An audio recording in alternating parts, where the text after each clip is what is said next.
Here's a video explaining the economy. The economy? A bedtime story. Why are you so sad? Because the economy is getting tight, and that means it's a mess. What's an economy? Well, it's like we go to the grocery store to buy a carrot. We pay $1 for 1 carrot, but our money doesn't go just to the grocery store. The store needs to pay the people who stock the shelves, clean the floors, run the cash registers, truck the carrots from the farm, and of course, the farmer needs to be paid. So our dollar gets split up and up and up and up. That's the economy, how money gets passed around to all sorts of people. But why is the economy tightening? Well, it works like this. Let's say that you have a job and you make $10 each week, and you spend those $10 on 10 carrots each week. But as well as your 10 carrots, you wanted to buy a golden carrot, and it cost $1 more than you made each week. So you went to the bank, and each week you also borrowed an extra dollar, and you spent it. That means you were spending more than you were making. But we got that extra carrot, right? So everything is fine. Well, no, because after 10 weeks, you basically owe the bank $10, and the bank was wondering why you weren't paying that money back. And the bank said, start paying. So now you still make $10 a week, but you have to pay the bank back $1 a week. That means you have only $9 to spend instead of the $11 you were spending before. That means you have to cut back. Buy 1 less carrot a week and no more golden carrots for you. And you have to do this for 10 weeks until you've paid the bank back the $10 you've borrowed.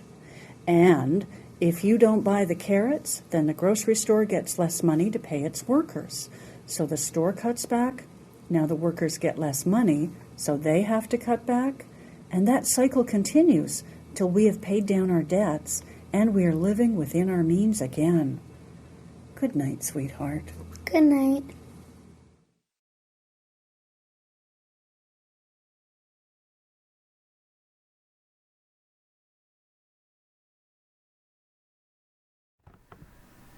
Here's a video explaining economy. Modern economies run on people spending money. After 9/11, the economy was slow. People weren't buying and the economy was suffering.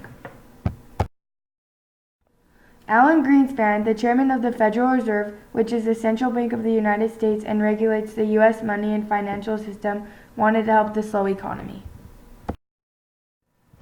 Mr. Greenspan decided to set the interest rate lower. Interest is the fee paid by borrowers to the lenders.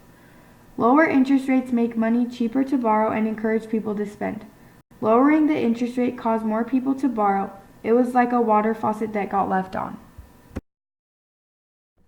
When the economy grows, money is easy to borrow. Prices go down and demands go up.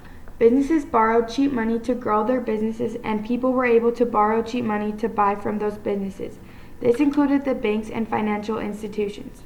When banks make loans, new money is created. By making new loans, the banks more than doubled the amount of money and debt in the economy in just 7 years. This happened from 2000 to 2007. This led to what is called the housing boom or housing bubble.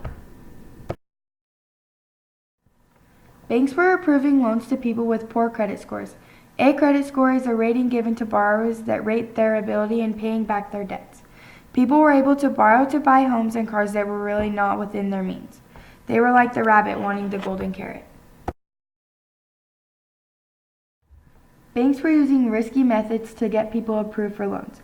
These methods had a low interest rate at the beginning of the loan, which made their payments small. A few years later, their interest rates increased drastically, which caused their payments to go up drastically. Because of the drastically increased payments, people became unable to pay of their loans, which is called default. People's inability to pay their loans caused millions to lose their homes. This caused the housing bubble to burst. It caused dozens of banks to go bankrupt and led to enormous financial loss. Obviously, with dozens of banks going bankrupt and people not being able to make their payments, banks were not willing to risk lending money. This led to the Great Recession in 2007.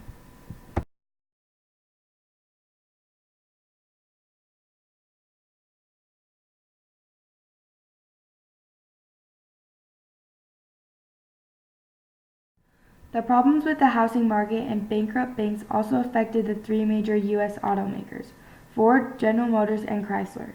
Because banks weren't lending, people weren't buying cars. They faced bankruptcy. The government decided to step in and help out. In October 2008, President George Bush signed into law a troubled asset relief program called TARP. The government authorized $700 billion to help troubled banks and the automakers. This program gave money to the banks to hopefully help them lend money again and create more jobs. In July of 2009, the economy started to grow again. Banks were lending again, but only to people with the best credit.